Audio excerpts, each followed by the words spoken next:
So, hi guys! Gagawa ko ngayon ng papasarapin natin tong andome. Favorite recipe ng mga OFW, andome. Parang ang dumi. Sabihin na natin ang dumi. So, meron ako itong init na tubig para mas mabilis. And then, ilalagay na natin sa ating andome.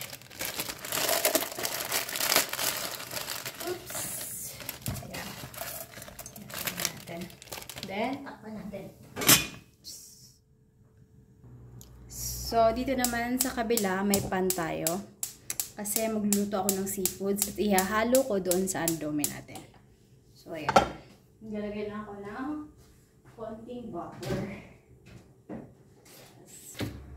Tada! Tingnan natin yan.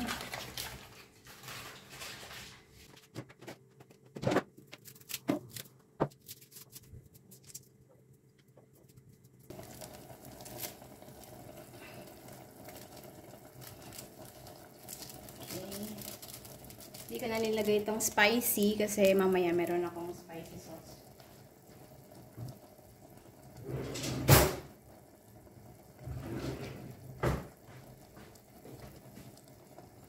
So, kunin natin ang konti. Then, cover it. Then, ito naman yung ating pan. Meron ako ditong hiniwang sibuyas at bawang. So, igisa lang natin ito ng konti.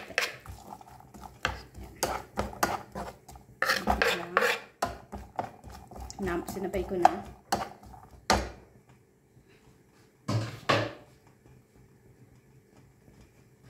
Then, we have here our seafoods. Ano ba yan? Then, ayan.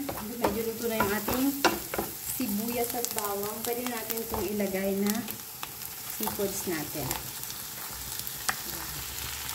Meron niyang crab stick, shrimp, and pusit.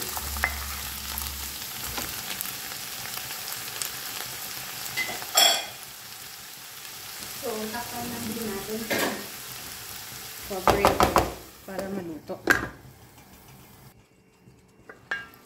So, ayan. Ano yung ating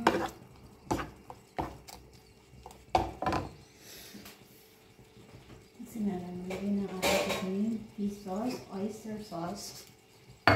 Nalagay ako ng fish sauce. Okay. And then, lagay din tayo ng oyster sauce.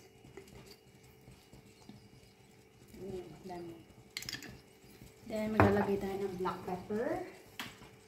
Black pepper. Okay. Cinnamon.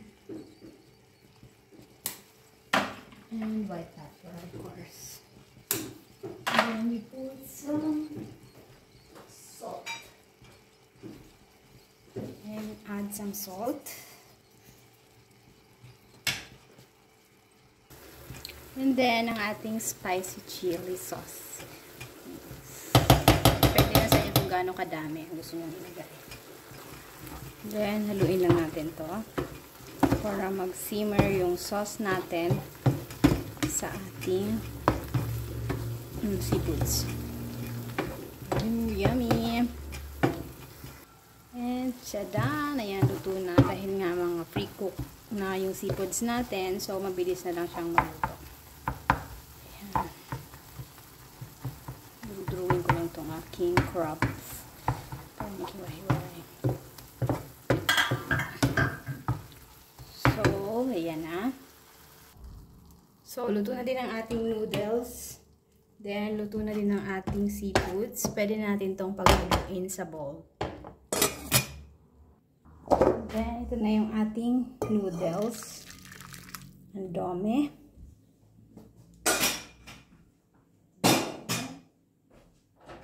Then, this is our seafoods. And, halo ko na natin ito dito.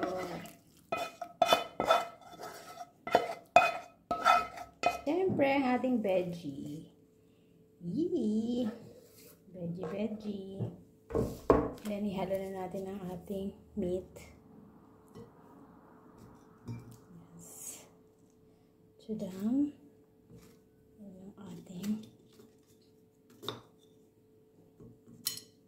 Yes. Stop. So, yan na. Haluin na natin.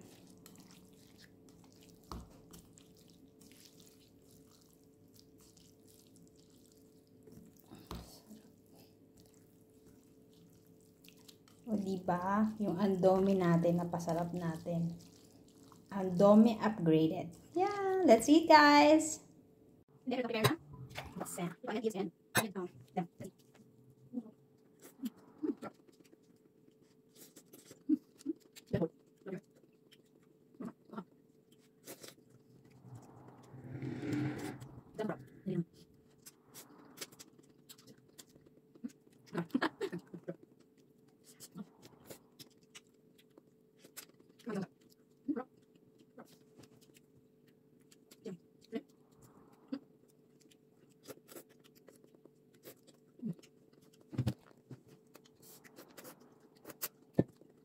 Bye.